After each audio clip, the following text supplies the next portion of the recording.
Hööle on mikrotorusid tootev ettevõte Lõiuse külas Raplamaal, mis ekspordib oma tooteid 19 erinevasse riiki.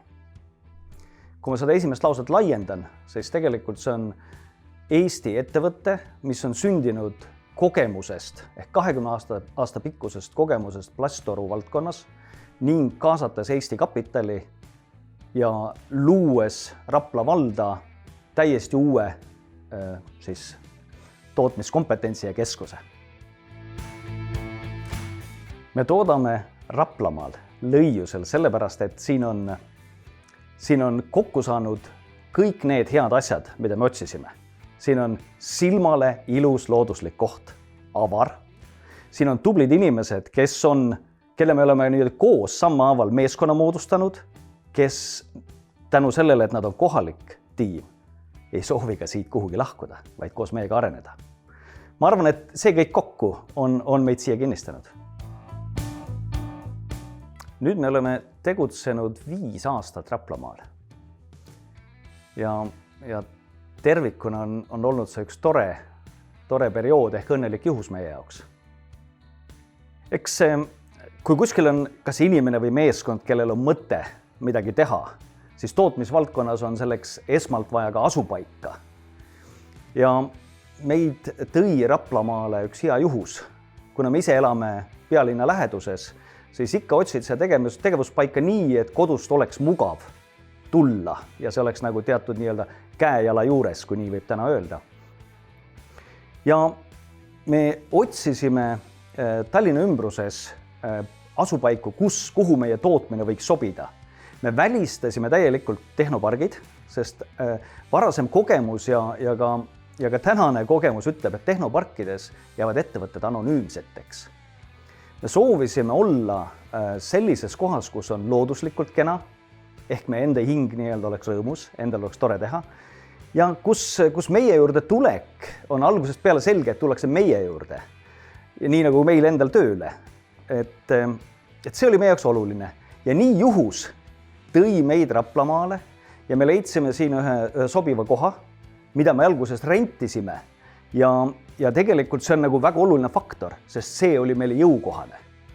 Et kui me oleksime mõelnud, et me alustame kohe suurelt, aga me soovisime alustada väikselt.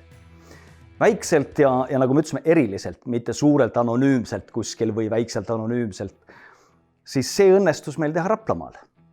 Ja me näeme suure eelisena seda, et mingil kummalisel põhjusel on Raplamaa, vähemalt meile tundub nagu avastamata pärl. Ehk mingil põhjusel lähevad Raplamaa inimesed Tallinna ettevõtjate juurde. Ja see on kummaline. Miks ei astu see üks ettevõtja sammu tulla Raplamaale selleks, et kohapealsed inimesed tööle võtta ja neile tööd pakkuda? Et minu arust niipidine liikumine oleks nagu mõistlikum ja meie enda praktika näitab, et see töötab hästi ja see on tõesti olnud tore kogemus. Kõik need, mis varem räägitud, kehtivad, aga meie õnneks me leidsime nagu veel ühe avastamata pärli. Ehk alustades väikselt jäi siiski see väike ruum meil ühel hetkel väikseks. Ja me leidsime ühe vana kinnisvara seisnud ja täitsa lagunenud kinnisvara, mis näis, et meie kogemuse ja oskustega meestele käib jõud üle.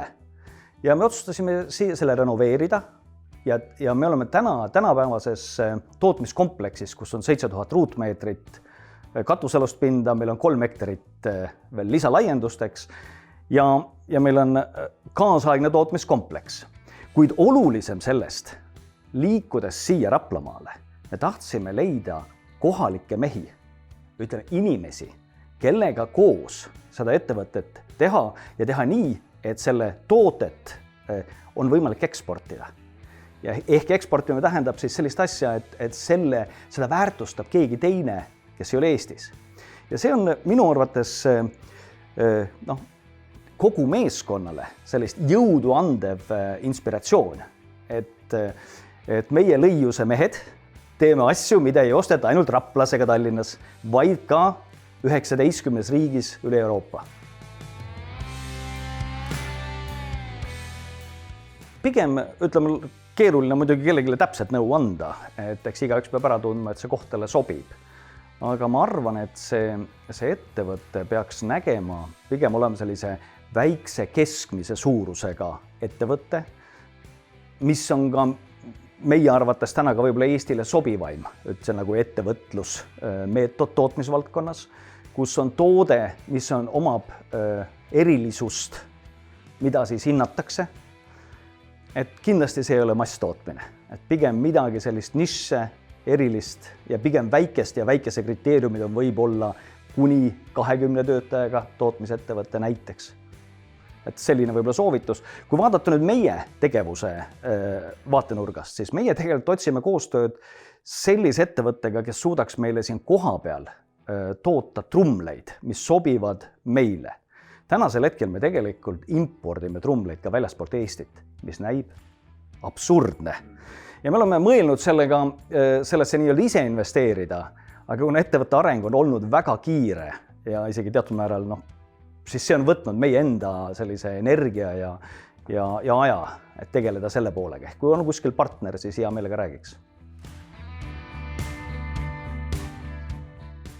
Ma arvan, et see saab olema väga spetsiifiline, aga üks selline asi, mida on jäänud varem mainimata ja mida ma Tallinnas või varasemas tegevuses ei ole kogenud, on Raplamaa kogukond. Et Raplamaad iseloomustab väikse koha eelis, väike suhteliselt, pindalalt väga suur maakond, linnana, maakonnana siiski ka piisavalt inimesi, aga ma arvan, et siin on väga palju aktiivseid inimesi, kes veavad erinevaid asju, kuhu sind tegelikult kaasatakse kiiresti, kui sa nii-öelda oma tegevuse või ettevõtmisega Raplamaale liigud. Ja seda on kuidagi soe tunda ja hea tunda.